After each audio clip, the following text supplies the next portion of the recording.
The following production is part of the Play Some Video Games podcast network.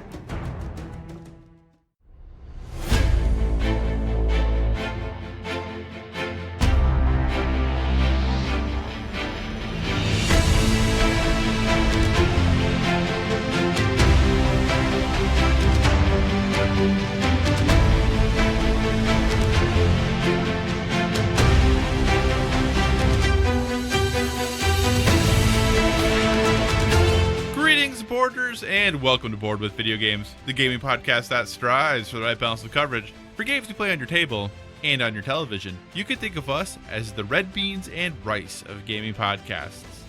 We're a proud member of the PSVG Podcast Network and thrilled to be part of the Dice Tower Network as well. I am one of your hosts, Kyle, and joining me on this co-op adventure, the guy who adds all the flavor to my starchy blandness. Josh, how are you doing this evening? I am doing just fine. How are you doing? I'm doing well. I got the whole intro right this time. I updated everything as appropriate, so I was pretty proud of myself. It's been a couple weeks, I feel like, since I've gotten the intro right, so no big deal. Keeping it fresh. Yeah, indeed. So, Josh, it's the end of October-ish. Yeah, it is. I can't believe it. I know. The year's almost over. Ugh. We're supposed to be excited, though, right? Because it's the end of that, so we should be excited. Just repeats itself. It's just another year. But one thing I realized that I thought was interesting that I hadn't really thought of before is that it's almost the end of a decade, Josh. Yeah, it's almost 2010s. The end. The 2010s are almost done. Of the tens. How do you feel about the 2010s? Were the 2010s a good decade? Oh, I mean, they all have their positives and negatives, for sure. Okay. I got married in the tens. I had a kid in the tens. So, okay, right, but what were the positive things that happened? I kid. I make the jokes. Yep. Well, you're half right. But you're not going to say which one is which. Oh, I would never implicate myself on purpose. Usually it happens on accident. Yeah, I don't know. It was pretty good. I feel weird reviewing 10 years of time. I haven't had enough time reviewing 1 year of time, so... yeah. I mean, what about you? I know, it's interesting because, dear listener, one thing that is going to happen before the end of this year is Josh and I are going to do our favorite games of the decade. Yes. And that's what made me start thinking about this, about really the last 10 years. Where was I even in 2010 compared to now? Where was I living? What was my job? What were my situations? A lot has changed in the 10-ish years. Yeah. So I think overall mostly for the better, but, there's always those things. So I think I was probably a little more svelte in 2010 than I am now. So yeah, me too. Typically a thing that happens with aging, but be on the lookout for that, dear listener. Like I said, we will be doing, as this year rolls up, we'll be talking kind of about our favorite things from this year in general, but we'll also be talking about our favorite games of the decade. So if that's something you haven't done yet, I encourage you, listener, to go back and start doing that exercise of what have been your favorite games of the last 10 years, because there's been a lot of good ones. And trying to whittle it down to 10, I think is going to be very, very challenging. So I look forward to attempting to do that. So, yeah. Cool. Should we do a podcast now? Aren't we doing one? I guess we kind of are. All right, everyone. Thank you so much for joining us this week. As always, if you have any feedback, questions, suggested topics, hit us up at BoardWithVG on Twitter, or check out all of the awesome stuff Josh posts over on the Instagram, also BoardWithVG. We are a proud part of Play Some Video Games, and PSVG is on Patreon. We're absolutely thrilled with the support you have given us there thus far. And if you'd like to monetarily support what we do, you can find us there at patreon.com/PSVG. But the most important thing is just that you listen and maybe share our podcast with someone else who you think might enjoy it as well. And we are also a member of the Dice Tower Podcast Network. So if you enjoy our conversations about board games and would like to dive deeper into that world, we encourage you to check out the Dice Tower Podcast, as well as all the other members of the network. No matter what type of board games you enjoy, there's a podcast on the network that is right for you. Josh, it is a news week. So enough of this housekeeping stuff. What has been some of the big news in the tabletop world? Well, our first news is a Kickstarter news, which is, I think, pretty common for us because that seems to be where board game industry is mostly going. Is to It really does Kickstarter. seem that is Kickstarter. So our first Kickstarter news, we'll say, is Zombicide 2nd Edition is currently, I believe, live on Kickstarter. It takes the original Zombicide and it just kind of spruces it up. It updates the rulebook. It supposedly has a faster setup, which I don't know what the setup is typically like anyways. And it's a 1 to 6 player cooperative game. So for me, I'm familiar with like Zombicide in general and like the box, but I'm not familiar with the contents. So for me, it just, you know what it really kind of reminds me of is like those monolith board games like the Batman, Arkham Knight, or no, not Arkham Knight, the Batman monolith, whatever it was called. I don't remember. Yep. The big giant Kickstarter one. Yep. But I know it's incredibly popular in the miniature circle. Yeah. Which is kind of why I haven't jumped in. I wouldn't be opposed to it though. We're looking at a pledge goal of $250,000. They're currently sitting at, with 16 days to go, they're currently sitting at $1,259,000. I think they cleared that $250,000. Nice job. Yeah, it's insane, and it's another CMON game, of course. So, $40 gets you the update to your older version of Zombicide. $50 gets you they're introducing Zombicide Chronicles, which is a role-playing game. So $50 gets you Zombicide Chronicles, the core book and the game master screen. $100 gets you Zombicide 2nd Edition core box and a promo. Keeps going up from there. If you want to go all in, it's $180. That also includes what we're about to talk about, which coincides with this game, and that is Danny Trejo Kills expansion for Indeed Zombicide 2nd Edition. It's a full-blown Danny Trejo. It does a trailer. He's in the game. It's just a very interesting and funny and cool expansion. So I say more power to this. Do you want to see more games do things like this where they're introducing real life people into the game? Would you like to see Keanu Reeves in like a Zombicide game? I think that'd be interesting potentially. I think Danny Trejo is a surprising person or celebrity to bring in, but then it also really fits for this type of game. Yeah, so the expansion comes with Danny Trejo, the character. Then it comes with Walker Trejo, so a zombie Trejo. And then it comes with Trejo Abomination, which is a giant Danny Trejo zombie. So you get all three of those in that expansion, which is pretty funny. Which is important to note, though, that I do not believe you get that in the All Out Pledge. I think that is a $15 add-on no matter what. Ah, that's important to know. I did not know. Yeah, I think in the All Out Pledge you get the base game, the Chronicles stuff. So if you want to do the tabletop RPG, and then the Washington ZC expansion, which I think kind of turns it into a campaign.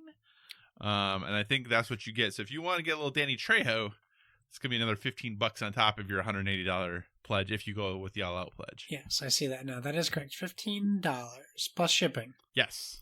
Which shipping has been a controversial topic in the world of Kickstarter lately. Ugh. You know, I went to add Pearlbrook to my Everdell Kickstarter because I got the pledge manager. To add... So I paid, it was $65 for the 2 expansions. Yep, and $12 of shipping for the 2. So when I got the pledge manager and I added Pearlbrook, even though I already paid $65 and paid for that. So I was really only paying the $12 for shipping. So I added Pearlbrook, and then Pearlbrook shipping was jumped into that. It would have been $71 just to add a $40 expansion. Yeah, and there was a Reddit thread about that, and I don't know, and someone said it was an error, so I don't know if that's actually an error. No, it seems right. They charge you separately for the shipping for Pearlbrook. Right, but somebody said that they thought that there was an error in the charging for Pearl, like that, Oh. and I don't know if that's true. I have no idea. Well, it does say if you buy like a Pearlbrook, they all ship together. It does say that. Like they don't ship it okay. early. But I don't know. Well, they lost my money. I didn't buy it. You didn't buy it, but you kept your other two, I'm assuming? Oh, yeah. I didn't cancel Yeah, that. They okay. already took my money for that. No, we'll just try to find Pearlbrook. Hopefully they have a few copies at PAX Unplugged. We can run in, find Starling's booth, and then buy it. Yeah. So here's the interesting thing, that when you look at this Kickstarter, they have their estimated shipping costs by hub for the shipment of basic second edition pledge. Yeah. Optional buys are not included. In the US, to most states, it's $15, which isn't too bad if you're only getting the basic edition. But to Alaska or Hawaii, it's $75. Oh my gosh. And this is, sorry, back to Zombicide. $75 to go to Alaska or Hawaii, which I get, I guess. Part of me would be like, That's hey, a lot of money. well, I part of me wants to think about, hey, when the boat is on its way to port, can you just throw some copies in the ocean, let them float? Let them float over. Yeah. Oh man, and I don't want to say I'm polluting the ocean is okay, but yeah, man, these shipping rates have, and this has been, like we said, a hot topic for Kickstarters lately. But yeah, $100 to Africa for shipping. Yeah, that's insane. That is ridiculous. That can't be sustainable for Kickstarters, right? I mean, if you're thinking, no, I don't know. Actually, who we have a question from this week, friend of the show, William Herkovitz, he lives in Africa. Yeah. So if he wanted to get Zombicide, it would be an extra $100 on top of his pledge to get the game. Well, we know he does. He just calls company. He just calls Simon and they send them to him. But well, that's okay. That's his career. He writes really cool articles, so that makes sense. But yes. Yeah. So a couple of weeks ago, and I don't remember if we talked about it on the show. I think we did, when Simon or Kaman or whatever we're calling them these days, had their little interesting warehouse reduction sale, or whatever you want to call it, on Kickstarter. Do we think they're going to be around to fulfill this in 2020, September of 2020? Do we think that the business stature of Kaman is solid right now? Because that warehouse sale they did very much felt like, hey, we need some money and we need it now. Yeah. And I don't know. I have no inside information. This is purely speculation, which is kind of dangerous. But that Kickstarter just felt weird. Yeah, no one liked it. It was very what's the word I want to use? We'll just say frustrating to people online. People who are not big fans of it. It was reported on a bunch. I really don't know what to make of it. It's very weird. So I'm not sure why they did that. Yeah. So who knows? I hope they're still around. That would be crazy if Simon went out of business. Well, they're a publicly traded company. Like, you can buy their stock, and I know. So there is some information available out there about their finances, and the last reports on them were not positive. Oh. So, well, maybe Asmodee will buy them. maybe indeed. But do you have any interest in picking up Zombicide? Is this a game you want to get in on? I mean, not at this point. I'd like to try it, but I'm not about to just jump all in, because it's not a theme that my wife would like to play. So It'd be tough to get that and then just sit on it. No, I agree there. Yeah, this is definitely not a game my partner would play either, so I don't know that I would be jumping into it. So it's a good thing we live far away from each other, because we'd be buying way more games to try to play it together. I mean, I guess that is a way to look at it, One could look at it as like, hey, we could play more games together, but instead we're just saving money now. Exactly. I'm trying to take a positive spin on it. I appreciate that. Well, keeping on the Kickstarter train, something we have next is, a popular theme for this company, Queen Games, is out putting up another. They call them typically big boxes. This one's called a mega box. But if you've ever seen Queen Games, they typically have, they're solo, they're standard looking board games. And then once there's enough expansions out for these games, they put out these giant boxes, big boxes, mega boxes, what have you, which typically just include like all the expansions at a reasonable price. I think you probably more commonly have seen it with Alhambra, but they do it for a bunch of their games. Yep. So they are on Kickstarter right now with bringing back their very popular game Fresco, with a Fresco Mega Box Limited Designers Edition. It's the 10-year anniversary for Fresco, It has revised artwork, 4 new expansion modules, Fresco the dice game, Fresco the card game, and acrylic components. So they're setting out to get a $10,000, I don't want to call it a bid, $10,000 investment, if you will. It's currently setting at $128,000. Mm-hmm. A $40 pledge gets you just the Fresco Expansion 3. Also, a $40 pledge can get you the Fresco, the card game and dice game. So if you already have Fresco, you don't want to update it. $78 gets you the card game, the dice game, and the expansion. If you want to get the Mega Box, there's a gold edition. That gets you, there's an early bird special for $135. There's 79 left out of 200, and then it will bump up to 150. There's one backer at the 150 level and not the early bird, which is really weird. I always wonder about that. Yeah, I always wonder when that happens.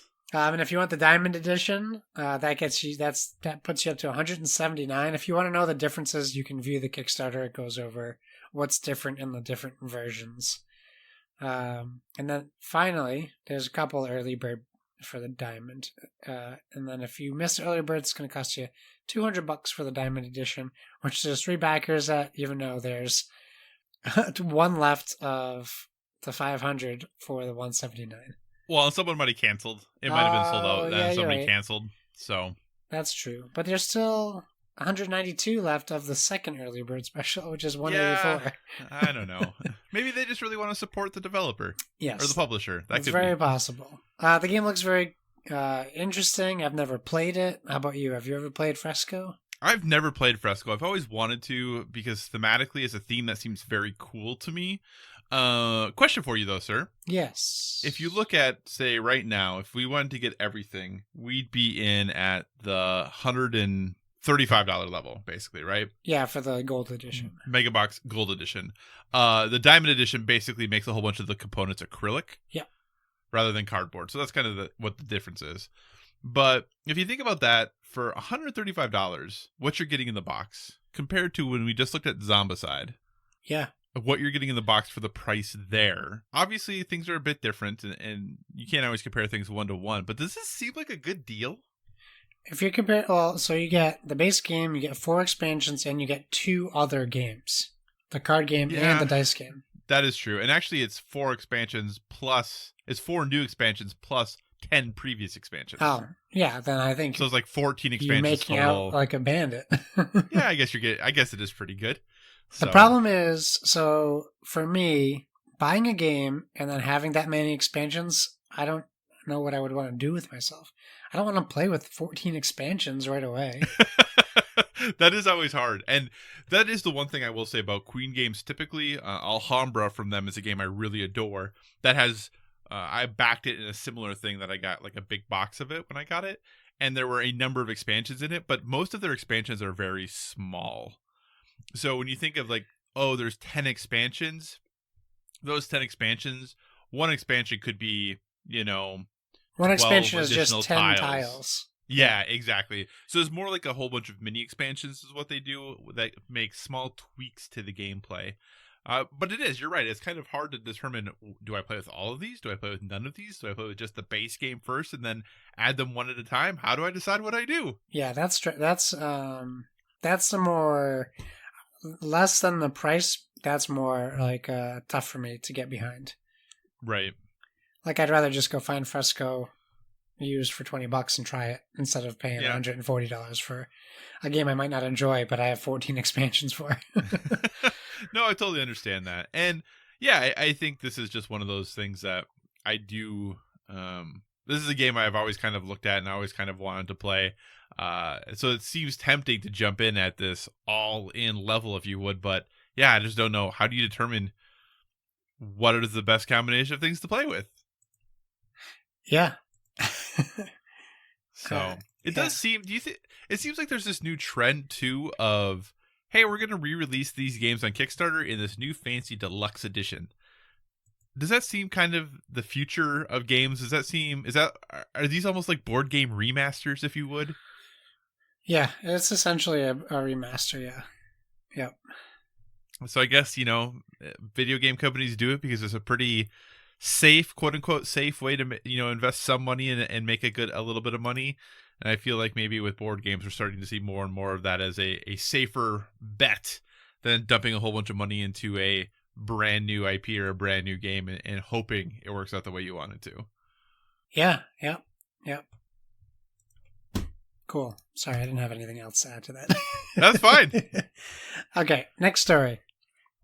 If you're listening to this, you're probably familiar with Exploding Kittens, and even if you've never played it, you probably also know a dozen people who don't play board games that know Exploding Kittens. It seems to be this like weird entry level for anyone into a board game where they wouldn't even consider it a board game. I know it's technically a card game.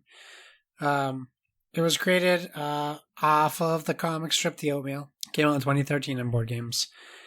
And the company has done a bunch of other games. You can see it at Target. There's Throw Burrito, which was also a Kickstarter.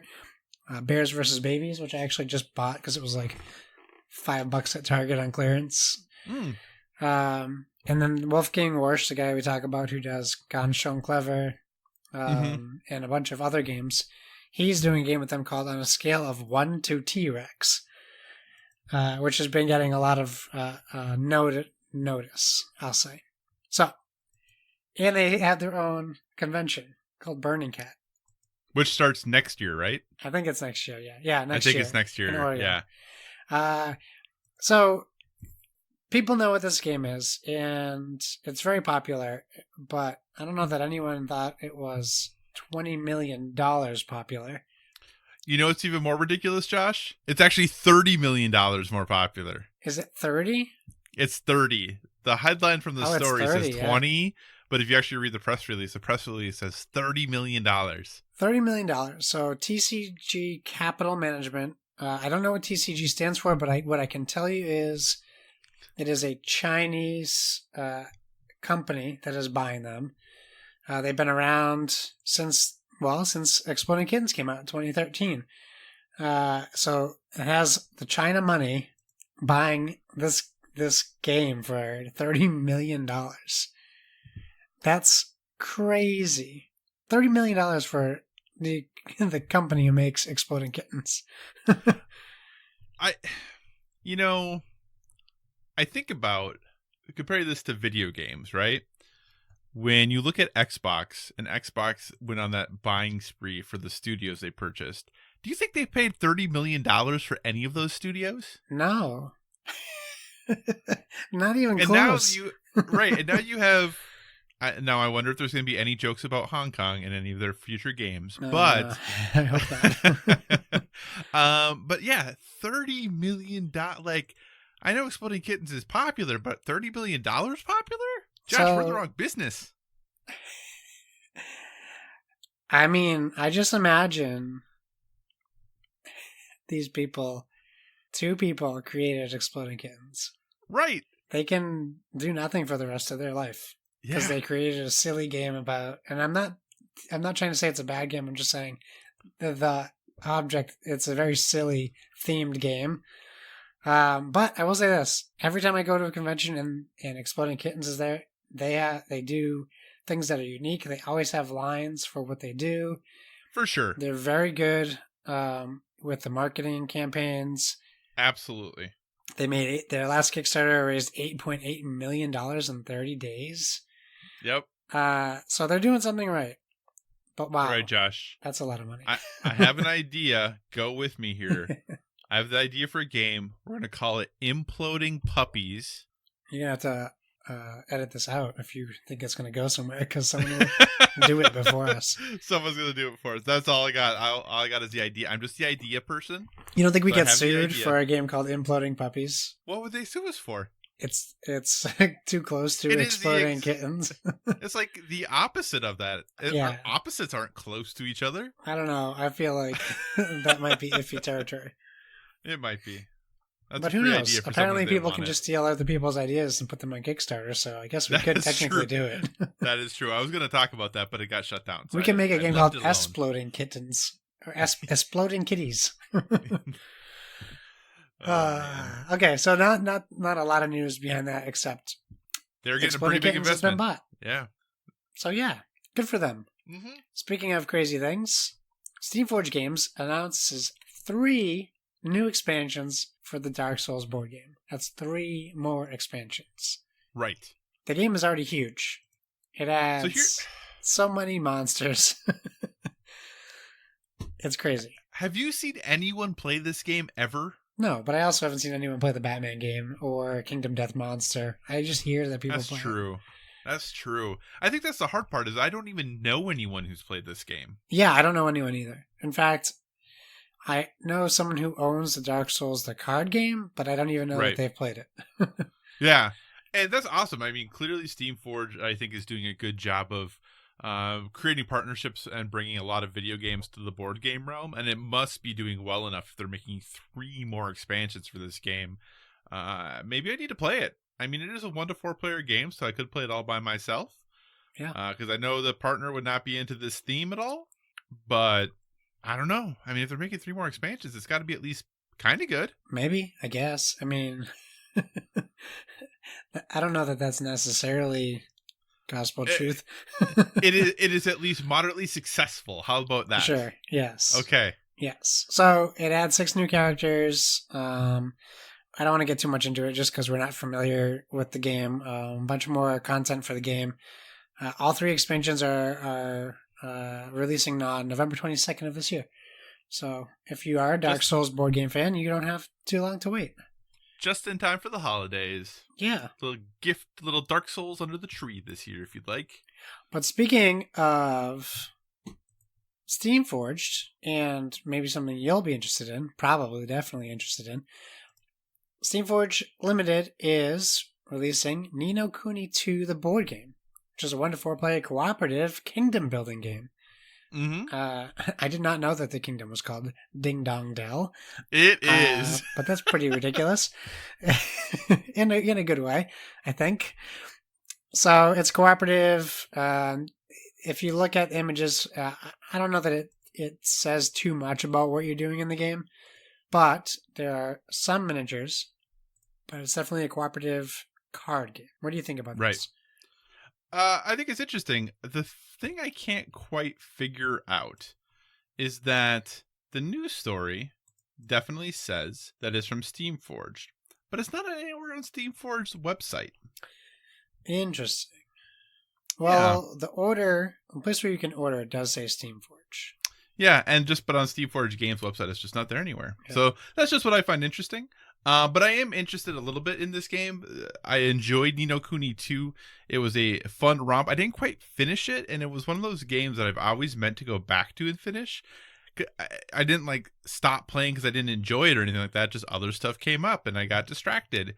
But yeah, I mean, Ding Dong Dell. How great of a kingdom name is that? Wouldn't you want to save Ding Dong Dell? Sure. You're not convincing me here, Josh. No. Cooney. It's going to be $40. Yeah, which is a great price. And it comes out November 8th. It does. So that's it. I don't think I've seen Steamforge games with a game that low, which is nice to see. Very true. Typically, they do very big games. Very expensive games. Looking at you, Horizon Zero Dawn, the board game. I'm still mad I don't own that, but who knows? Maybe someday I'll stumble into a pile of cash and then call someone up and say, "Get me Horizon Zero Dawn, the board game, immediately." But it's unlikely to happen. So there's not too much more information on the game. According to the distribution's website, ACD Distribution, the kingdom of Ding Dong Dell has fallen. It's been usurped by Doloran, a man steeped in evil. Evan Tildrum, the former king of Ding Dong Dell, has decided to avoid conflict and build a new kingdom to live in evermore. And that's what you do. You're going to build a new kingdom because you get kicked out of your old one. Right. You can also get Dark Souls, the card game, for $35 on here. Yeah. I think that's an expansion, though. It is. I believe so, yes. Okay. Cool. So moving on. The second wave in War for Cybertron is coming out. This is the Transformers TCG, or trading card game, for the non-linguists. Linguists? Yeah. Linguists. Yeah, I mean, it's funny because I have the TCG, and we just never have played it. In fact, I got it for my wife like 2 Christmases ago. That's why I was kind of surprised to see more of this, because I remember this game coming out vaguely, and I think we even talked about it on the show at one point, but I haven't heard anyone talk about this game in a bit here. So I was kind of surprised to see more. Yeah, I haven't seen anyone play it. Every time I see it at Barnes & Noble or Target, it's not moving, at least that I can see on the shelf. It's always full. It was selling a little bit at PAX because they released one of the first big character card sets, which is different. Like it was like 4 cards to build one Transformer, which I'm not familiar with the mechanisms of the game, so I'm not sure how that is incorporated, but it was like a big deal, and they sold through all those at PAX. But yeah, I haven't seen too much going on. I haven't seen any reviews or people talking about it. But that doesn't mean it isn't good, because clearly they have more cards coming out. Indeed. Does this, I know you play a lot of Keyforge, does this make you want to potentially take one of your Keyforge nights and play a little bit of this game instead? It's not out of the question, for sure. Once we get through all of our decks in Keyforge, maybe, that might be likely. But we got a ways to go before that happens. But yeah, so War for Cybertron Siege 2 comes out on November 8th. So you'll be able to jump into the War for Cybertron when that comes out. Indeed. All right, so that's all of the board game news that's fit to talk about, or that we chose we wanted to talk about. We're going to move on and talk a little bit about some video game news, starting off in what might be one of the most surprising news stories / reveals of the last, I don't know, year or two probably. No one saw it coming. Is that the successor to the PlayStation 4, Josh, is the PlayStation 5. I know, hold on to your hat.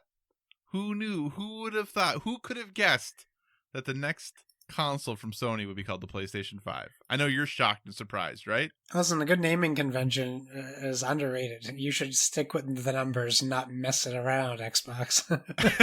And I agree. I'm glad. I think there was some theorizing that they might just call this the PlayStation or PlayStation. But I'm glad that they stuck with the numbers. I'm happy that they're calling it PlayStation 5. And they also confirmed that it's coming out holiday 2020, as most people suspected. So it does look like we are in for a showdown between Project Scarlet, or whatever the official name of the new Xbox will be, and the PlayStation 5 in holiday 2020. Outside of that, not a whole bunch of really other super interesting news. They talked a little bit about the controller. They talked a little bit about some games that we might see, including a new, or whatever, Blue Point's next game is likely another remaster, because that's what Blue Point does. They're the folks who made Shadow of the Colossus. Josh, one thing they said that I thought was interesting, and this was brought up somewhere else, and I can't remember where I heard this. But in the Wired article about the PlayStation 5, they talked about this being the biggest game for Blue Point ever. And someone theorized that might mean literally big, as in Shadow of the Colossus 2. Well, do you have any desire for, because we all know, or most people know, that there were a number of Colossi cut from the game initially back in the day. Yeah. So there's a whole bunch of designs for Colossi that never made it in. They obviously were the ones who handled the remaster of Shadow of the Colossus on PS4. Do we think they would really be entrusted to make a Shadow of the Colossus 2? Does anybody want that game? I guess the sales numbers would say that. I'm not really sure. I know it took them forever to get the remaster out. So I don't know if that's because they were dedicating resources to a sequel. Right. Or what. But I'd rather see Shadow of the Colossus 2 than Eco 2. Yeah. I mean, the big rumor is, or the big thought, that this is going to be Demon Souls. A remake of Demon Souls. Yeah. Do you have any desire to play Demon Souls? I mean, if they started the franchise new, I might be more interested. Because, I didn't really get into those games when they came out, and I don't really want to jump into Dark Souls 3. I know they're like the spiritual successors to Demon Souls, right? Right. Yep. Demon Souls was the first. So, I mean, I'm just interested to see what they're doing, but right. I'm not even sure where I'm landing on consoles next year, because it looks like it's going to probably be one console for me, at least at the start, like it was originally. So I'm interested to see what they do, but I So just since hope you that they're are working hard on whatever they're working on. Yeah, since you said you're, only in on one console, which I think is totally reasonable. I'm probably only in on one console. How are you going to decide? Are you just going Xbox because that's your main, or how are you going to decide what you pick up? No, I'm not going Xbox because it's my main, because I mean, we've talked about it recently. Like, as much as I love Xbox, it's really been an up and down year, and at least with PlayStation, it's been consistently good. Mm-hmm. So, even though there's longer gaps in PlayStation game releases for the most part, Right. but the quality is better, at least as far as the stories we've gotten from games this year. So, while I might have played 15 more Xbox games, that doesn't mean they were all better than the PlayStation games that I played. But you're getting Halo at launch, though. Don't you want to play Halo? I'm kind of, honestly, Halo doesn't sell a console for me anymore. What about a new Horizon or Fable? Yeah. Oh, well, Horizon, well, you're talking about Forza Horizon, but... Yeah, Forza Horizon, or a new Forza, I should say, because I always think of Forza Horizon. No, I mean, Forza Horizon I know will be a good game. Mm-hmm. So if I can play it, I would love to. Fable, I'm not at the level where Donnie is, where Donnie loves Fable. He's been waiting for it for a long time. I would be happy to see a new Fable. They would really need to wow me with a new IP, because I've played all the Xbox IPs to death. If PlayStation announced that Horizon Zero Dawn 2 was a launch game for PS5, is there anything Xbox could release that would make you get the Xbox first? I don't think so. So, yeah, I mean, obviously as the PlayStation fanboy, that's probably where I'm going to go. But I will say, Xbox is making a good argument for people who are just jumping in with Game Pass and the value that is there. It's hard to not recommend that for someone who isn't a super hardcore gamer. It's very hard to suggest, oh, get this other thing instead. Granted, with the changes they've made to PlayStation Now, it's more appealing, but still not quite on that Game Pass level. So, hey, that's the PS5. I'm sure we'll find out more early next year. They did say that this would be the last news drop on about the PlayStation 5 for this year. We won't be finding out anything else new.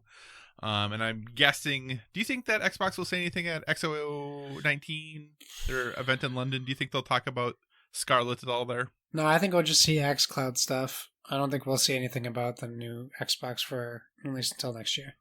Okay. That's kind of what I was thinking too. I figured that it would be all about xCloud there, but I'm not on the inside like you are when it comes to Xbox. So, all right. So that's a little bit of news there. In what it might be in some of the worst kept secret, but still big news.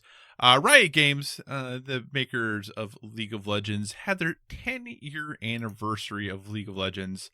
So they decided, hey, it is time for us to talk about a whole bunch of other things that are going on in the studio. So, in general, some things to know. Teamfight Tactics, which they also work on, is coming to mobile. So that auto battler, which folks really seem to enjoy and is really blown up, especially on Twitch and such, is coming to mobile. So if that's something you might be interested in, that is something on the way. There's a new animated series. There's a documentary coming. And then they announced some other games. One being Runeterra, which is a free-to-play card game. They announced League of Legends, I think it's called Wild Rift, which is a 5v5 MOBA that is coming to console. They also talked about a game that doesn't have a title yet, which is Project A, which is their unnamed shooter, which is apparently a combination of CSGO and Overwatch. They also talked about their fighting game, which I think is called Project L, which this has been the game that's been rumored and developed for a really long time, is that fighting game. And then Project F, which is another game that they talked about, which I don't know that any of us really know too much about.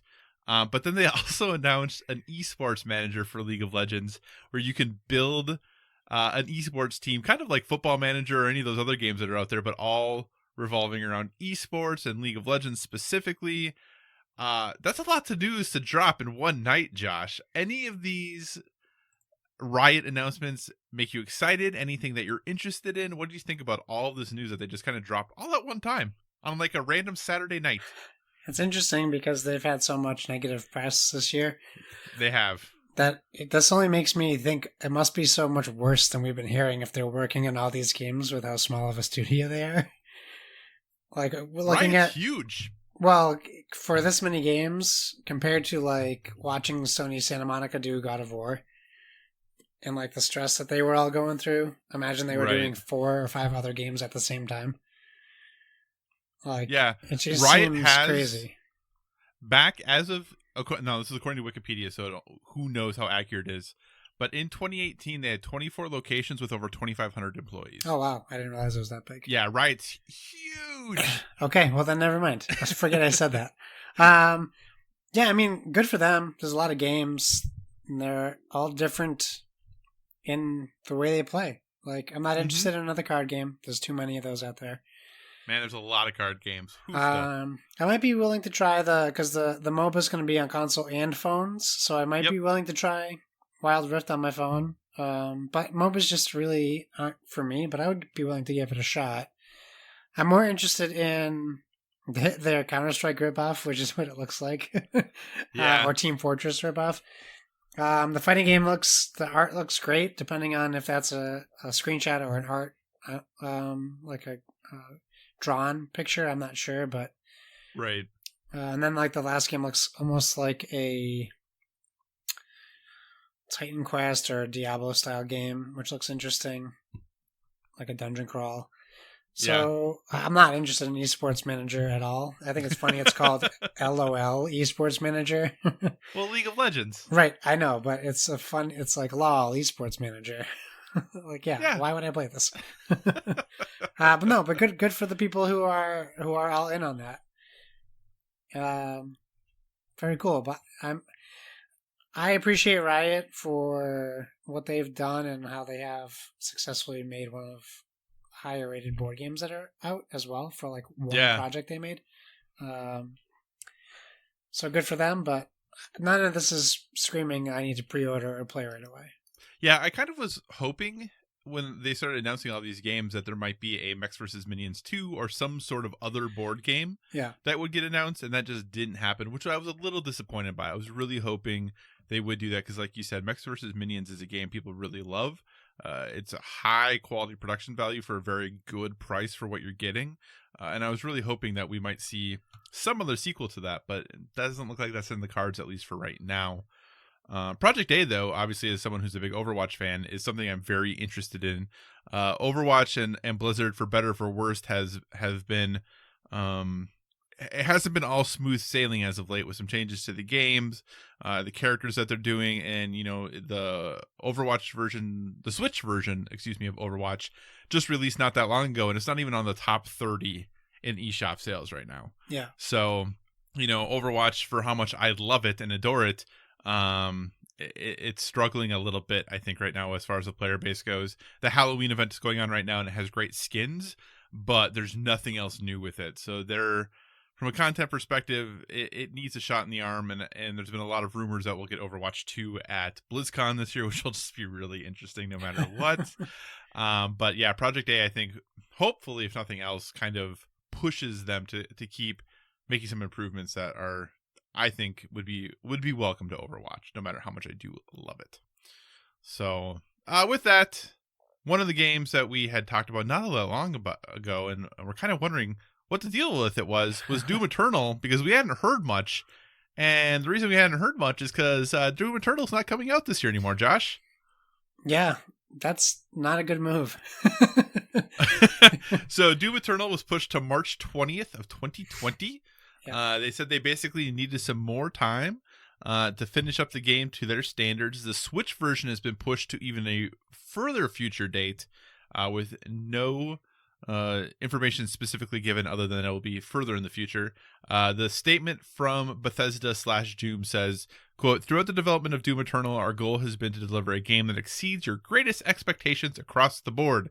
To make sure we're delivering the best experience for Doom Eternal to live up to our standard of speed and polish, we've made the decision to extend our launch date by a few months to March 20th, 2020. We know many fans will be disappointed by this delay, but we are confident that Doom Eternal will deliver a gaming experience that is worth the wait." So, When you heard that, Josh, what did you think? What were your thoughts on hearing about this delay for Doom Eternal? Well, I'm always in favor of a game delaying if it needs to get the finishing touches on it, obviously. I just think it's really bad timing for them. The holiday seasons are when you want to be releasing a game. Even if you have competition, you have the widest market available to you because people are just buying and buying. Right. March 2020 is going to be problematic. Yeah. There's a lot of stuff out around then, just before then, and after then. So, Doom Eternal's not competing with Call of Duty. They're different games. So, they're not avoiding the Call of Duty competition, because it's not. It's a very unique game. And I still think that it could hold its own in March, but what we've just seen was this year proved how crazy it's going to get in the first quarter now of the year. Right. And a lot of companies, just like films, started moving their projects to be releasing early in the year, where ultimately it used to be just an empty space. Right. Yeah, it's interesting because, if you look at 2020 in February, you have Ori and the Will of the Wisp, The Last of Us Part 2, Gods and Monsters. In March, you have Final Fantasy VII Remake, Watch Dogs Legion, Animal Crossing New Horizons. And then in April, you have Cyberpunk. Is that less of a daunting lineup than what we have this fall? I feel like that's way more daunting. Yeah, it's way more. That's why and not only that, but those are games that you are going to be playing for a while. It's not right. None of those are short. So you're going to be buying Doom Eternal when you're done with your 60 to 90 hour RPG or whatever you're playing. I don't know. I think it's a bummer that they had to do this. I might have even waited longer to push it back. Do you think summer would have been better for them if they did June, July? Maybe I would have waited longer. Maybe they still will. It's just a bummer they couldn't get it out in November, because that's a great time this year because there isn't going to be too much out in November. Well, and, end of March for most companies is the end of their fiscal year. Yeah.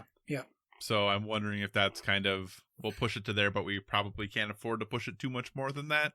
And I guess, maybe they were thinking that since it's not releasing on Switch on the same day, releasing it the same day as Animal Crossing isn't a huge deal. I don't know. Yeah, for Nintendo, I don't think it's a big deal for their Switch sales. That's not going to be a factor. All right. So, no Doom Eternal this year. It was on our Metafall contest, and since it is pushed out of the window, that just means those scores won't count in any way, shape, or form. So, we'll have one less game to add up in our Metafall contest, but that's how that will work. We just won't count it.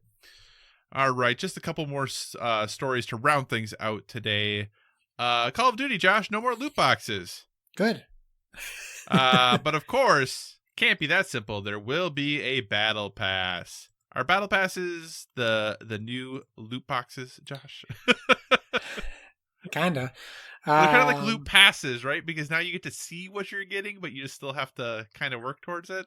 Well, I'm a big fan of battle passes because you can still play a game and enjoy it, as opposed so with Apex. I do have the battle pass, but yes, I played the first season without a battle pass, and I don't. You still get the same guns. Yep. It's all cosmetics. Yep. You're not getting a tactical advantage. I don't know if Call of Duty's going to handle it the same way. They said they're going to, but I can still play the game if I am enjoying it and not have to worry about loot boxes popping up all the time. I mean, it's still going to always be in your face. Buy the battle pass.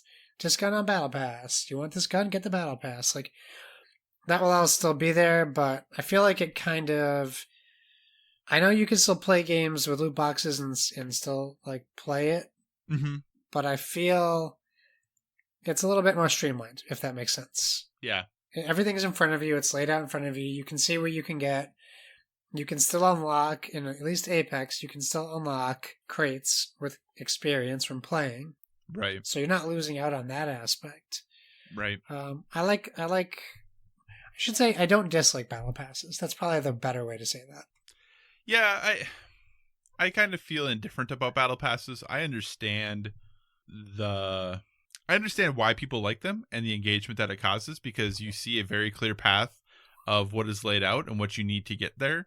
And if you want, the weapon camo that is awarded when you get X number of experience or to X level, you know how much time you have to put in before the end of the season to get that thing. Yep. Or how many games you have to win or whatever it might be. So I do appreciate that factor of it.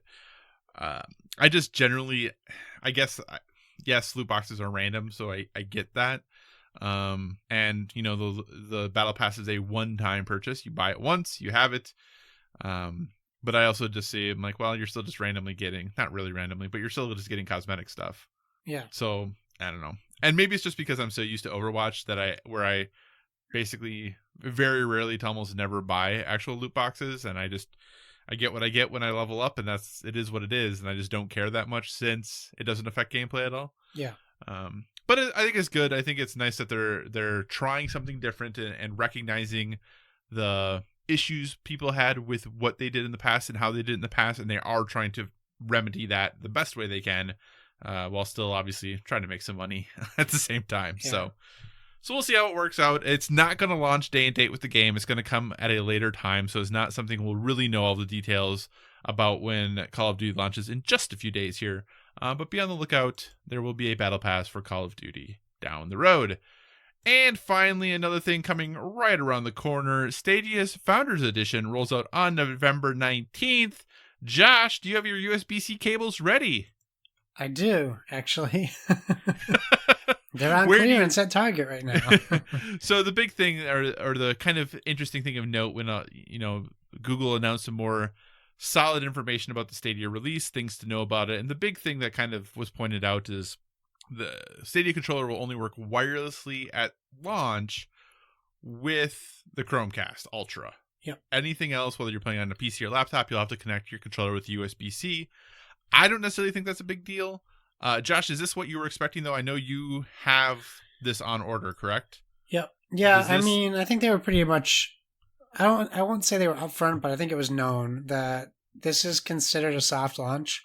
Right. So it's not expected to be at full functionality because even the phones aren't universally supported right at launch. Correct. So yep. My phone uses USB-C to connect, which means I can plug in the controller to my phone. I'm 100% okay with that. Same thing with my the computers. I'll probably have to get an adapter for my computer if I want to do that, because you need a USB-C adapter to plug into USB because the ends are different. Right. And I don't have USB-C on my computer. So that's fine. This is kind of like... So essentially, for me, and I'm not everyone, I got this as like a proof of concept console. Mm-hmm. It's pretty affordable. It was like $119 for Chromecast Ultra, which is awesome because I need one of those anyways. Right. That's almost the full value of... Yeah, darn close. Then a $60 controller and all of the content for Destiny 2, which now has cross-save, so I can just play my character right out of the box. Right. And 6 months of the service. Plus, they're now promising free games more than just Destiny 2. So I'm happy, even if it doesn't work. I've been an early adopter in a lot of things that did not pan out. Right. And this is just one of those things I'm doing. So if there are people disappointed with this news, I totally get that. Right. Like, that could be potentially a bummer if you didn't know what it was you were getting. Mm-hmm. But I did. But that's because I read a good amount about it. You know, PSVG has a Stadia podcast that talks about it. Do. We talk about it in our Discord. So I'm not just... In this situation, I'm not just a general consumer buying the product, even though I did buy it pre-order it after the press conference right away. Right. But I could have canceled that from anywhere from then until now, so I wasn't really worried about it. So did you sign up to get into the testing for Project X Cloud? I did. I didn't get that invite yet, though. Okay. So here's my next question for you then. I did not get Stadia just because... For me, I'm like, I have 1,000 places to play games already. Yeah. Obviously, by being the founder, you get the Destiny 2 and the content there included for this. What's it going to take, or how are you going to decide when you buy a game on Stadia versus when you buy a game on Xbox, PlayStation, Switch? How are you going to decide when you do that? Yeah, I still don't know. Okay. I kind of want to use it like a Game Pass service. Mm-hmm. So if they're promising a game a month, Right. because you can just cancel your membership at any point, but you can still use everything you have. So if I have bought a game and I decide to cancel the membership, that game is still playable on Stadia. So I still can do that. I'm not losing access to my games. Mm-hmm. So it's kind of like right now I do Humble Bundle and I paused it because I didn't want the content from last month. Right. So I can just restart it back up and use these things. So I'm still trying to figure out why I would ever buy a game on Stadia over a console. Mm-hmm. And I'm hoping they answer that for me. Right. But I don't have that answer right now. And I don't know that I'm dying to be at my brother's house and fire up a game because I'm so like socially awkward. I don't want to talk to anybody. And that's not a slam on people who would do that. I just can't imagine myself in that situation. Right. It would be awesome for games like Jackbox and maybe even like the Munchkin 4-player game that's coming out.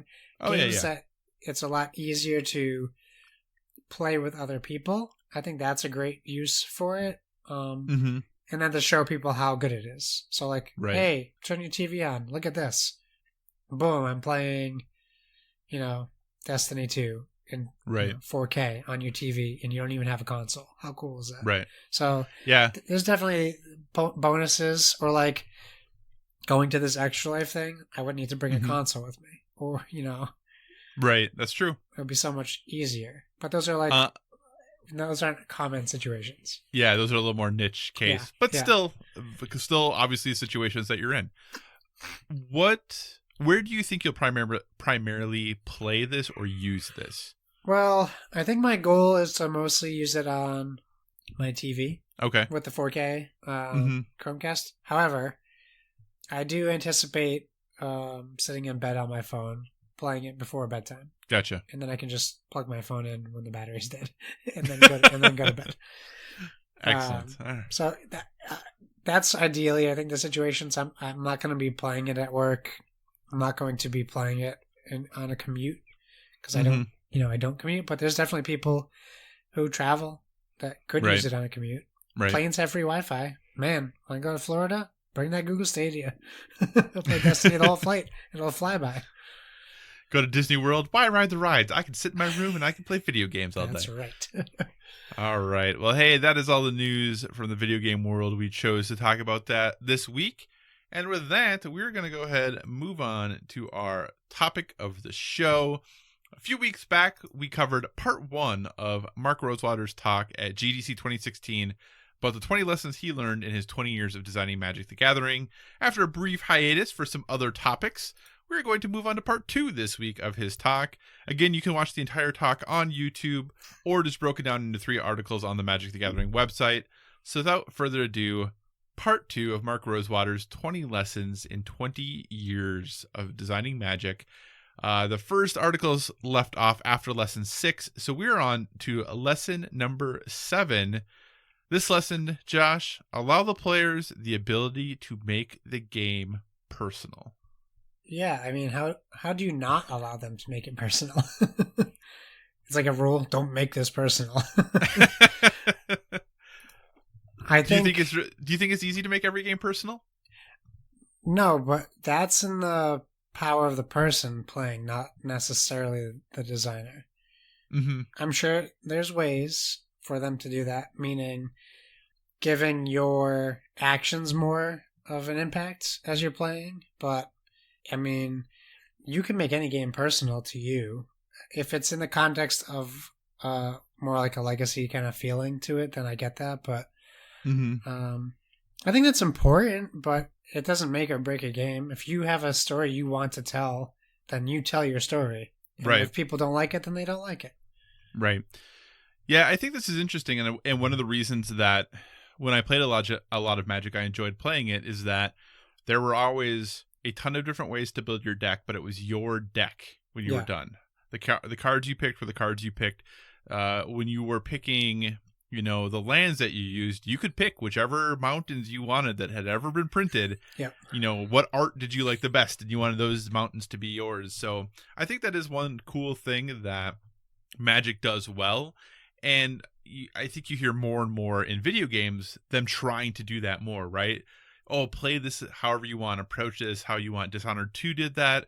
The Outer Worlds, which is coming out soon, talks about how you can play the game how you want to, and really making it kind of your experience. So I think games that allow you to do that are definitely games I think people come back to more often. But maybe I think there are still games, though, that might be a little more rigid that are still fun to play. But even if you think about Euro games, right, you can have different strategies or different paths to victory, that there's not just one way to kind of do it. So overall, I think that makes sense. I think that, yeah, making the game personal seems like a good thing. Anything else you want to add about Lesson 7, Josh?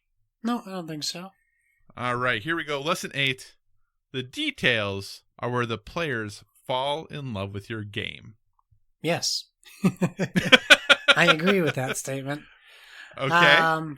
If you're talking about Magic or any game, if flavor text wasn't important, it wouldn't be in games anymore. And for people who don't know what flavor text means, it's just literally a description of an image on a card that has nothing to do with how the game plays. It just kind of gives you a little bit of a story of a character, or maybe a limerick or a joke or something along the lines that adds more to the game. It's like Grimoire in Destiny. Mm-hmm. You don't need it, but it's there for people who want it.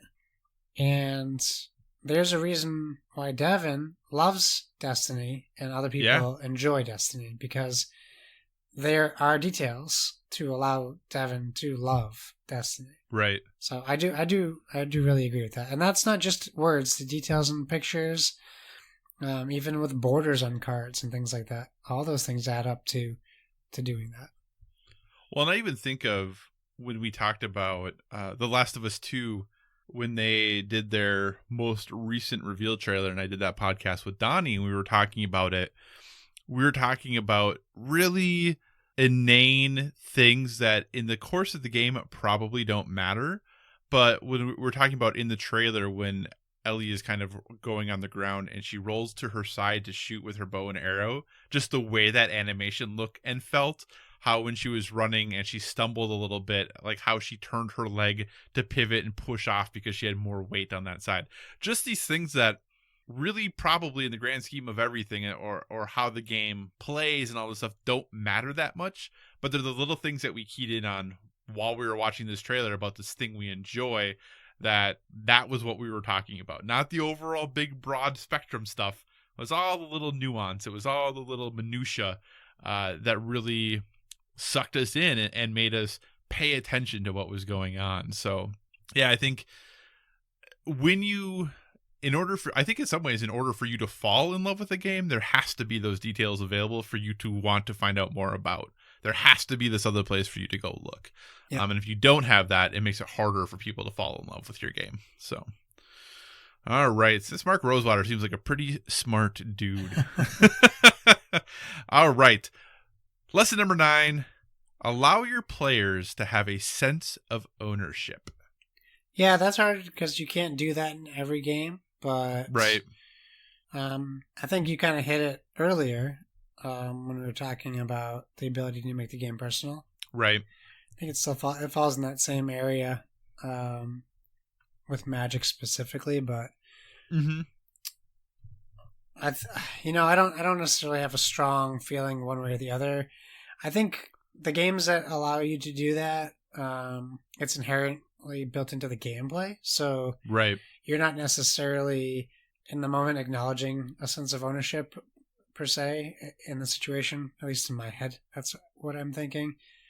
But if anything you can do where the player doesn't realize they're doing it, but it enhances the game, I think that is important. Well, and I think of, when I think of companies taking something created by the fans of the game, like right away when I think of a video game situation, I think of like Griffball in Halo. Yeah. Right. That was a fan created thing. Other people created Griffball, and rather than taking it over per se, they just made it possible for you to play this game regularly, Right. right? That it was a format that could just be gone in and could be played. And it was something that was created by the community as a thing to do that. When you look at, for me, I think of a game like Overwatch, obviously, because I played it all the time. In the arcade, they will put modes in there that players had requested or players really wanted, or they do now have their kind of design studio area in Overwatch. So players are able to design things and do things, and things from that have made it into the arcade that are quote unquote sanctioned by, Blizzard if you want to. Yeah. And I think it's having that. Part of me sometimes gets a little bit like, oh, are you just using your players to create things for you so you don't have to? But, as players, it's fun to do those things. And I think of even just making maps in Halo back in the day. I made a ton of maps. None of them were any good, but I did it because it was fun and I really enjoyed the game and it was a thing I wanted to do. So having the ability to do those things and make the game play in the way that I would want it to play or wished it could play was always a good thing. So yeah, sense of ownership. It seems real good. All right. Lesson number 10, Josh. Leave room for the player to explore. What does that mean to you, sir? Well, me, a linear game player, doesn't necessarily agree with this lesson. Ooh, interesting. I love it. Let's talk about it. I'm like 50-50 split. There's obviously, because they're not making games for me, I just happen to make games that people play. Right. That people have made. For me, I guess it could be a broader definition. Leaving room could be anything from a very small to a very large area of play. Mm-hmm. For me, I like the narrative-driven stories that lead me along and give me the illusion that I can explore. Right. But maybe I don't necessarily have that ability. While I also understand that there's people out there who want to be able to explore as much as possible. So I'm like taking this lesson literally. Right. I know that it's more broad. But for me, the first thing I think of is open world versus linear storytelling in video games. Mm-hmm. So for me, that's how I kind of see that. And I don't necessarily need room to explore more than what they want me to explore. Right. Same for board games. Yeah. When I think of this, I think of, are you still, I don't know how far, have you played any more of The Last of Us since we last podcasted? Yeah, a little bit, yeah. Okay. I think of a game like The Last of Us, for instance, where obviously the situation happens and an incident occurs. And the story and the narrative in the game tells you a little bit about what happened. But if you go explore, find the collectibles, read the newspapers, do all these other things, Sure, you are able to get more information if you want to about what happened and kind of how the situation happened. I also think of board games, especially board games that have a lot of choice. If there seems to be only really one path to victory, that this is the best path to always go, am I being punished for exploring other things? Am I being punished for trying this other strategy that really isn't ever going to be viable? Well, if so, then why is it in here? Why are you giving me the option to do this if it's never going to let me get the results that I want? right. So I think exploring is good in some ways, but like you said, I think if you're going to leave the room to explore, there needs to be at least, not always everything has to be a viable option, but I have to be rewarded for exploring at least sometimes in what I'm trying to do. Sure, that makes sense. But yeah. Anything else about lesson 10 other than you think it's crap? No, I didn't think of it the way that that you described it, and I think that is important to have, like in Control, like to be able to read all of the stuff you're finding along your way. Right. So I wasn't looking at it in the bigger picture in that sense. So in that aspect, I do think it's important. Yeah, but I do agree that sometimes, I like right now, I am really trying to finish Borderlands 3, and I have explored too much. I am trying to just I'm trying to finish it at this point. The game just seems to keep going and going. All right, lesson 11, and this is actually one of my favorite ones, and I think it's an interesting one to talk about. Lesson 11, if everyone likes your game, but no one loves it, it will fail. Yeah, I mean, that makes sense. We talk about, there's a lot of games that we like, that we play once. Right. And we might not even tell people about it. And a game won't succeed unless people tell other people about it and tell them about how much they enjoy it and why they enjoy it and have conversations about it. And so it's like Control versus, I don't know. I can't even, that's a problem. There's a lot of games I like. I just can't think of them right now. So, but like, I was just trying to convince two of my friends to play Horizon Zero Dawn and Control on Saturday night because that's how passionate I am about those games. I'm not talking to them about Friday the 13th or even Borderlands 3, honestly. Right. Which was a big surprise for me to not love it. But I like it, but I'm not playing it because I like it. I don't love it. Yeah. And that's kind of the interesting thing that I think about this is that in his article, Mark Rosewater talks about how they, as they were developing games or as they've been working on things, they realized they would much rather have their feedback be half the people think this thing is awful and half the people love it than most everyone likes it. Because if most everyone likes it, that's not enough. Because you're like ambivalent to it. Yeah. Right. It's a game that I like and it's in the world. Right. And when people talk about what are your best or worst experiences of the year, those are the things people talk about. Or, people don't talk about this game that was kind of okay that they played. Right. Exactly.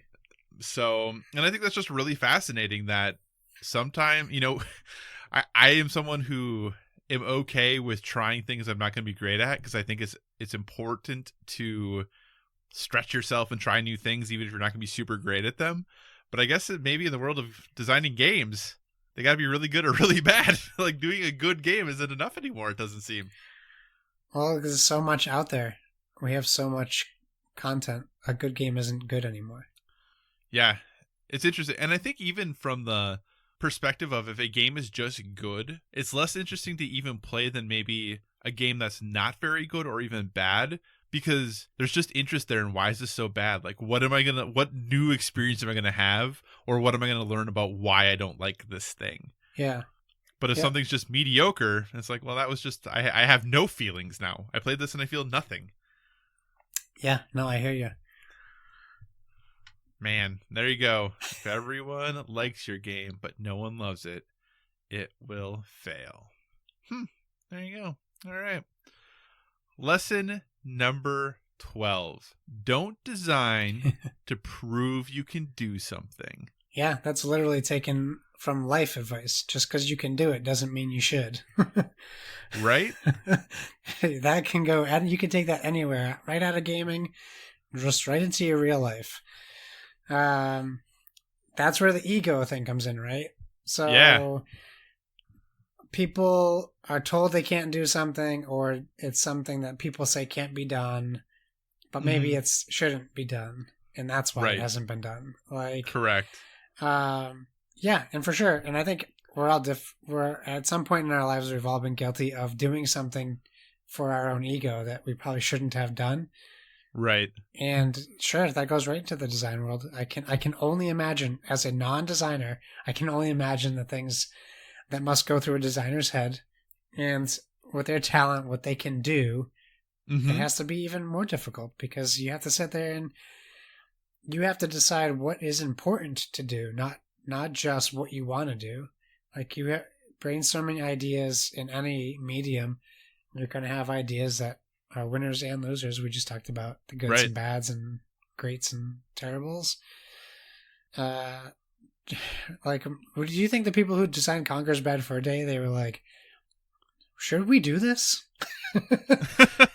Because this guy does some pretty bad things. Like, what did they not do? Right. Well, and it's interesting because when I think of this, and this is me, projecting onto to others, so I have no idea. But the game I thought of when I first read this, the game I thought of right away was No Man's Sky. Sure. They wanted to prove they could do it. And now, after multiple years, everything about No Man's Sky the game seems much better than it was when it launched. But that game almost felt like we're going to do this to prove that we can. Yes. And the problem is, though, that, well, they didn't do they didn't design what they've said that they could do. Well, they did, but it took them so long. Right. And like I said, that might not be true at all, but when I think of games that fall into this category, that to me seems like a game that would fall into this category. And I think, like you said, it comes down to ego. We, for better or for worse, we often want to do things for ourselves, to prove to ourselves that we can do this thing, whether or not that's the good or right or best thing to do. Sure. So, yeah, this is interesting because I feel like as a designer, as I have muddled in my designs and tried to design board games many times, I feel like this is actually something I get caught in a lot of, well, I can figure this out. I can figure out a way to make this work. Yeah. Maybe I can sometimes, but maybe I can't. And I need to just figure out a different way or another way to do what I'm doing and not just try to slam my head into the wall over and over to prove I can make this work the way that I want to. So, right. Indeed. All right. Lesson 13. Make the fun part also the correct strategy to win. Yeah, I mean, it's no fun winning when it's not fun. That was going to be super redundant. I'll tie this to a real life example. So when we played through Risk Legacy forever ago, when it came out, we would frequently run into situations where we were playing 4 players. It's obviously competitive because it's Risk, but you know what you need to do to unlock new boxes for the game. And we were run into situations where one of us had the ability to do a move that would let us open a box. Mm-hmm. But their decision was like, well, I could do that, but if I do this, I'll win this game. Right. And they would always choose that option. Yep. So I can't imagine it was any fun for that person to win that way. And it definitely wasn't fun for everyone else playing because they wanted to experience more of the game. Right. But I also don't fault that person for playing the game the way the game wants to be played. Right. And I think that sometimes happens, well, I shouldn't say sometimes, I think that does happen in board games often, of you get to that decision point of I can do X and win, or I can do Y and see how this goes and maybe have fun, but maybe not win. Right. And exactly. that's a cruddy way to feel in that situation because everyone else at the table probably knows the situation too, knows what you can do. And I actually feel this way very often when I'm playing a game that has hidden information where I know, whether it be Catan, where I'm like, oh, if I flip over this, card, I know I'll have my 10 victory points or whatever. It's like, oh, do I do it? Do I not do it? These other people are pretty close. I see this other person's trying to finish their thing and maybe they'll win if they do that. But what do I do? Like, is winning what's supposed to be fun, or is playing the game what's supposed to be fun? Yeah. So, you know what game this makes me think of, though, from a video game perspective? What? It's a game that we get yelled at all the time for our opinions about. Well, if they made it fun, maybe I would play it more. But genuinely, I don't find the combat in Breath of the Wild fun. And I know that you don't necessarily have to do a ton of combat. There's exploring you could do, but you eventually have to go fight the beasts and all this stuff. I just don't find the combat that fun. And I know that there's a lot of cool things you can do, and the physics in the world are awesome, and you have all those powers and all that stuff you can do. When I thought, and this is where I think I came down on why I liked Horizon Zero Dawn so much more, I loved the combat in Horizon Zero Dawn. Yeah. I never skipped fighting any robot dinosaurs ever because it was same. so darn fun to fight them. Yep. So, and again, my personal preference, others had different preferences when it came to that. But for me, the fun of fighting the things and fighting the dinosaurs and taking those on in Horizon was significant. I actively usually try to avoid combat in Breath of the Wild because I just did not find it fun. Yep, I hear you. All right. Any other thoughts on Lesson 13? Don't be mad at us, Donnie. We just don't like Breath of the Wild. That's all. And it's not even that it's a bad game. It's just I don't think it's as good as everyone else does. That's all. It's not bad. Well, we figured it out. It's not fun. There we go. Perfect. All right. So that takes us down through 13 of Mark Rosewater's lessons. There is 7 to go. And at some point, we will go back and finish the last 7. But let us know, were any of those lessons, did they stick out to you? Did they give you thoughts, feelings, anything like that? We would love to hear. Speaking of which, Josh, we do have a listener question. Would you like to take us through it? Sure. Friend of the show, Mr. William Herkowitz himself, at Herkowitz on Twitter, says, worst board game / video game you've played this year so far? Question mark. Oof. This is tough. This is a tough one. I was looking through my board games. I've definitely played a bad board game this year. I think putting worst on the title makes me feel bad. The game you had the least fun with. Yeah. It's really difficult to say because I don't think it's necessarily a slam on the game. I think Titan Race is my least favorite board game I played this year. Okay. And that's because I didn't have fun with who I was playing with, and who I was playing with didn't have fun. Okay. I don't think the game is a bad game, though. Right. I just... maybe it's just not suited for us. I can see that. There was a board game, and I couldn't find it, which is really sad, because I think I might have gotten rid of it that I played this year that I didn't really like. So I can't even remember the name of it. But when I told my partner about this question, she had an immediate answer to this. Really? Yes. Harry Potter Hogwarts Battle Defense Against the Dark Arts. I thought that might have been a candidate. Yep. She instantly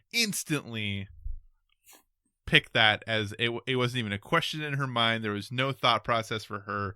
And this is someone who's a huge Harry Potter fan and like Harry Potter Hogwarts Battle a lot. So that was her least favorite game, and if you remember from our review, that game did not go well for her when we played it. She also mentioned Fox in the Forest, but I told her she couldn't pick that one. She wasn't allowed to. Because I like Fox in the Forest too darn much. That game I think is really good. She didn't like that either. But yeah, I think overall I've been pretty fortunate with the board games that I've played this year that I've overall had a pretty good experience. But yeah, I know that Harry Potter Defense Against the Dark Arts was definitely divisive. If you had to pick a video game, sir, what would be your least favorite video game of the year? It's if I'm gonna pick my least favorite video game experience of the year, I was playing Jagged Alliance Rage, which is a game I also had to review for PSVG. Oh, gotcha. I really did not enjoy that game. I had to try to be open-minded about it, which is something that happens with a lot of reviews. Right. You know, you just because, I don't know. I did not enjoy that game at all, and in Pandemic, the board game is a close second on the Xbox. Oofta. Yeah. Because just they made that game, in my opinion, it seems like such a rushed job, and the production value and the gameplay and the controls is terrible in that game. Yeah. So to tie between those two, I'll say. For me, I don't remember if this was this year. I think it was a game I did have to review. It might have been end of last year. It was Hover. Hover, we both reviewed that. Yeah, that was a little rough. I wasn't a huge fan of Hover. But if I'm going to talk about a bigger game that I played this year that just didn't land the way I was hoping or I wanted it to, I was considering saying Anthem, but I'm not going to. I'm actually going to go ahead and say Far Cry New Dawn. Oh, you know what? I would agree with you on that. It just, I mean, obviously I know that you liked Far Cry 5 more than I did, but I still finished Far Cry 5. I played the entire thing. So I liked it enough to do that, right? Far Cry New Dawn, I just couldn't even get into it. I tried so hard, and I just could not find the joy in that game. And I know some people loved it. Some people liked it more than Far Cry 5. I just could not get over the hump on that game. No, I hear you. I did not enjoy that game at all. So there are our least favorite or worst games of the year. But don't worry, when we do our end of the year awards, we'll potentially have some categories slightly related to this. Maybe not as explicit, though. So with that, we're going to kind of bring the show to a close. We are obviously a gaming show, but we do want to leave you with one recommendation, suggestion, or thing we are currently into that is helping us live a well-rounded life. Josh, what is your recommendation for our dear listeners? Well, it's that spooky time of the year again, as I said last week and the week before. I watched Anna and the Apocalypse, which is a movie I've been actually looking forward to seeing, and I got a notification. It was on Epix, which I get as part of my cable internet package. You just made that channel up. That's not even a real channel. EPIX, I know. I know, I'm kidding. I know. It's I only knew about it because like a long time ago, Kevin Smith had a special that was exclusive to it, and I was very angry because we did not have it in our area at the time. And in the Apocalypse, I won't get into crazy detail because I'll talk about this most likely on PSVG DLC this month for for our Halloween special. Yeah. But it is so think Shaun of the Dead. Yeah. It takes place in a high school in England or London, perhaps. I don't remember if the town is named. And Anna is a high school student, and her friends are in school, and a zombie apocalypse happens. Things get crazy. Oh, and it's a musical. So that sounds great. And I'll tell you this: it is not a thrown together musical. It is well written. The songs are catchy and excellent. For the most part, almost all of the singers are good. There's one person who is okay. He's good. He's good, not great. Was it like having Russell Crowe and Les Mis? Kind of, sort of, a little bit. Like he definitely isn't a professional singer. I hope. I won't say his name, so I don't call out the character actor who might be a professional singer. And it's really funny because I didn't finish it all in one sitting. I finished it today, and my wife doesn't know what it was, and she didn't watch the beginning with me, so she came in while I was watching the end. And she's, what is this? And I'm like, oh, it's Anna and the Apocalypse, and she just sees it's a zombie movie, and then she's sitting on the couch next to me, and one of the teachers starts to sing, and she's like, this is a musical? You didn't prepare me for that. And I was like, yeah, I wanted to see what your reaction was going to be, because it kind of comes out of nowhere. Yeah, I really enjoyed it. I say if you have the ability to see it streaming, you should check it out. You'll have a well-rounded life for doing so. Anna and the Apocalypse, that's on Epix, the made-up channel that Josh just made up now. It's possibly on other things, too. Just that's what I caught it on. Gotcha. Okay. My recommendation, you may remember last week, I read off a list of movies and had Josh pick one to watch, for me to watch. And I think if I recall, you picked Brick, right? No. Did you pick Layer Cake? Yes. Okay. I remember you picked 3, and I couldn't remember which one I said I was going to watch from them. Didn't you pick 3? Well, no, I read the whole list, and then you said, I recommend these 3 because they're the only 3 I've seen. So then I thought I picked one. Maybe, anyway, neither here nor there. No, you got a message from Splig that said Brick. Oh, that's what it was. Okay, that's what it was. I couldn't remember who picked which. Anyway, Layer Cake, I watched it on Netflix, and as a result, it is my recommendation for a well-rounded life. Layer Cake is an exceptional movie. I really enjoyed it. If you are into... It's kind of odd that we're talking about 2 British movies this week. But if you're into British movies, if you're into crime dramas, if you are into heist movies, this is going to be an excellent one for you to pick up. It's definitely an adult movie, not as an AO, but is definitely not something that you'd want to watch with kids. But I really enjoyed it. There's some great performances in it. The music is pretty excellent. I have a couple quibbles with it overall. There's some things that I wish were maybe a little bit different. But from a storytelling perspective, how they construct everything, just the art of making the film, I feel like they do a really nice job with. So...